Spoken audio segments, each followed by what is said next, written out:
मेरो आवाज सुनिरहनु भएको छ भने कृपया यहाँ आउनु होला। आगो लागिसकेको छ र यहाँ सुरक्षाकर्मीज्यूहरू र अभियन्ता साथीहरू हुनुहुन्छ। कसैले बचाउनको लागि भए पनि हेलिकप्टरद्वारा भए पनि आउनु होला बचाउनको लागि, किनभने यहाँ दोहोरो भिडन्त भइरहेको भएर कोही आउन पाउनु भइरहेको छैन। यो आगो लागिसकेको छ यहाँ र बचाउनको लागि यहाँको सुरक्षाकर्मी र यहाँ माथि सुरक्षाकर्मी र अभियन्ता साथीहरू आउनु भएको छ र हाम्रो आन्दोलनमा अरू पनि कोही विपक्षीका मान्छेहरू आएर तडक भडक गरेर यो हल्ला मचाइरहनु भएको छ र यसै गरेर मेरो आवाज सुनिरहनु हुने प्रशासन जति पनि सुरक्षाकर्मीज्यूहरू हुनुहुन्छ भने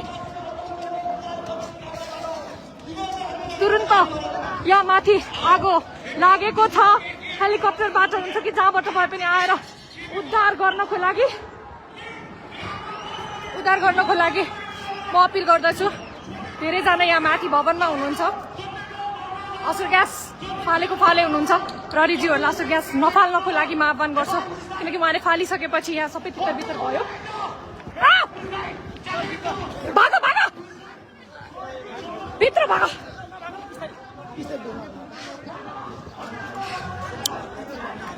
असर ग्यास भित्र फालेको अवस्था छ।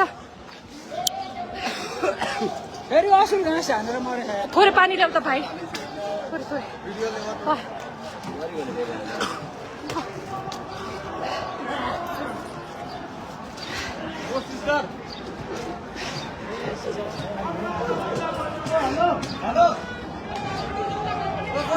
आगो लागेको छ, तल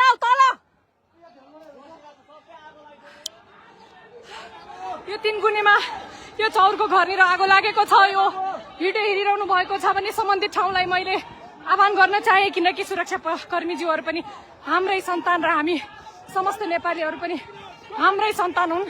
यहाँ आगो लागिसकेको छ, यहाँ उद्धार गर्नको लागि मैले